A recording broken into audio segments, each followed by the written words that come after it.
3-point shoot. Put it on the board already. I just want him to step to the line and be relaxed and make one. Put it on the board. Hasn't missed this year against Seattle. Put it on the board. Timeout, Seattle.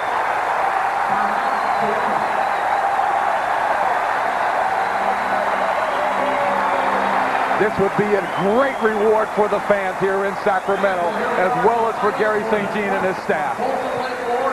Boy, I'll tell you, I've been here 8 years, and I, along with the fans, have suffered through many miserable years, believe you me, and this would be a treat, and this would erase a lot of bad memories if they can hang on for a minute, 24 seconds. Just to be in a position to have the crowd, to have the city, to have the team playing for a playoff spot, coming down to the last game of the season. How many times have you sat and watched the team in mid-April or talk about in mid-March, knowing you're not going to go to the playoffs? This has to be fun. How about mid-November? I'm serious. And Yeah, I know. It's been that type of, but that's in the past. You know, new colors, got the 2 new rookies.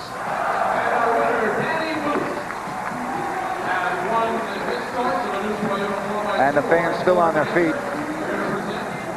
And again, the scenario is this, folks.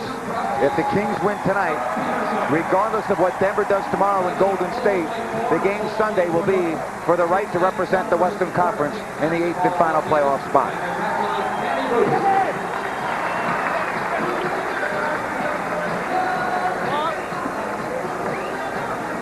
No one's left this building tonight. No one will. This is celebration time if they can hang on.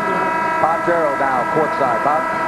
Well, we could tell you guys, just kind of listening in on the Sacramento Kings bench just a moment ago, we heard Gary St. Jean talking about offensive possessions and defensive possessions. We think we're going to see Randy Brown in the defensive possessions and Olden Polynice on the offensive possessions anytime they can take advantage.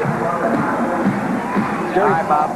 Gary St. Jean is showing a lot of confidence right now on the defensive end, having his 2 rookies out there on the floor, Michael Smith and Brian Grant. Got to make Seattle use some clock here. Granted, they're not rookies now after playing 81 games. Kemp, Smith fouled.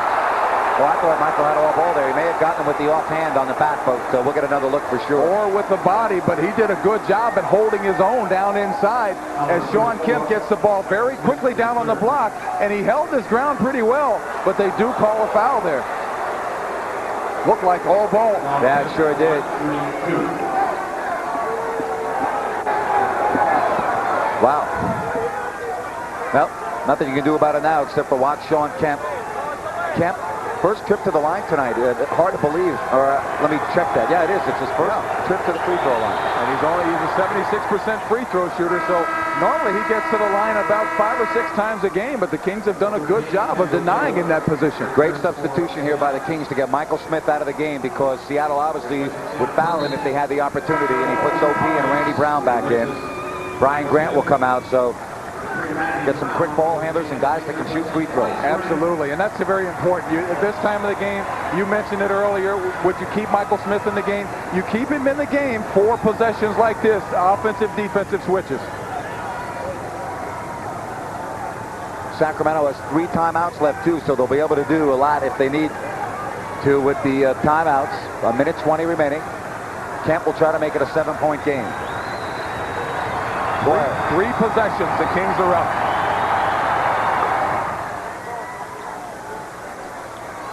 Here come the Sonics. Richmond. Oh, nice passing. They're wide open. Webb with the layup. Oh, did he throw that down there? He threw that down. He climbed up and he threw it down. 100-91. But because the Sonics are extending their defense out high, you got a chance. Delay a game warning on that left shrimp. You got a chance to get some balls backdoor on them. Take a look at what happens. Get the ball to the middle of the floor. You got a chance to run out. And a foul on Shrimp as the inbound pass went to Williams. 100-93 with 1:02 remaining. Wall has not shot the ball very well from the free throw line against the Sonics this year. Only 40%. But tonight he's done the job. Yes, he has done the job tonight. He's done an excellent job tonight. And really, 2 obviously would be great, but all you have to do here is just make 1 of 2 if you can. I tell you, Derek, 45 trips to the line for Sacramento. They went there 46 times against the Warriors last night. 101-93. You touch the rim, don't worry. It's all right. Put it on the board, as you say. Well, when Spud's on there, I'm putting 2 on the board if I'm operating the clock. And Walt makes both. What a night in Sacramento. Payton. Oh, look at the wizard. Kemp from 2. It's only 2. Randy Brown. Nice, smart move. And a foul. Yes, utilize the clock. Derek Dickey, the Sacramento Kings will be playing Sunday in the Mile High City for the right to go to the playoffs. Well, I don't know about you, but I'm washing some clothes this week. I'm getting ready for San Antonio next week. Unbelievable. Take a look at Walt Williams coming over to give support after he seals off Detlef Schrempf, coming over to block the shot to keep the clock moving.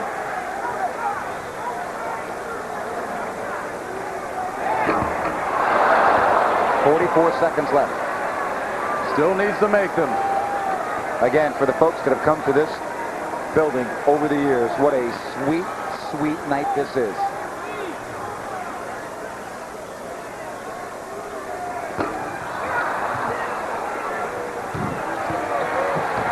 Schrempf, 3-pointer. And Williams, who's been red hot from the line, 11 of 13, will get 2 more. Send him back to the line again. Walt Williams has had a great game here tonight. 24 points on the board so far. Tell you one thing that this win does, from Denver's point of view only, they can just totally mail it in tomorrow at Golden State. It's a meaningless game for the Nuggets. The point being that a back-to-back, they can play the reserves a lot, not tire people out. Well, I'm sure Bernie Bickerstaff is going to be aware of that, but I'm still very happy for the Sacramento Kings. Oh, absolutely. This is a tremendous game for the Kings, but I think the Nuggets are going to have to be worried now. The Kings are playing some great basketball finishing out the season. Big difference, though, being in front of 17,000 crazy fans than on the road in front of 16,000 fans at McNichols Arena. But first things first, Sunday would have meant nothing had they dropped the game here tonight against a team that has 57 wins. Well, you still got 35.7 seconds to go in this game. It's not quite over. The Fat Lady has not sung yet. There's Henry Turner, who knocked it away. Payton. And to Schrempf. And a tip by Kemp. Webb. Oh, he missed the jam. Walt. And he'll go back to the line. Now, you know Webb's going to, you know his teammates are going to just kid him to death in the locker room. Oh, I think there's a chance they might, but Gary St. Jean is now emptying the bench, giving the players the just due they deserve. Spud Webb going in for the jam.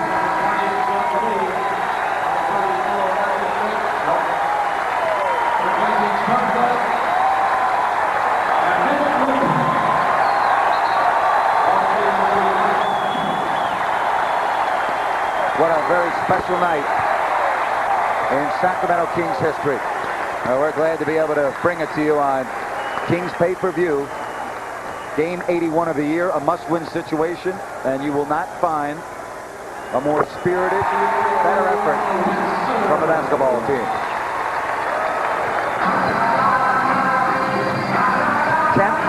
3 seconds left. Bring on the Denver Nuggets. It's all over.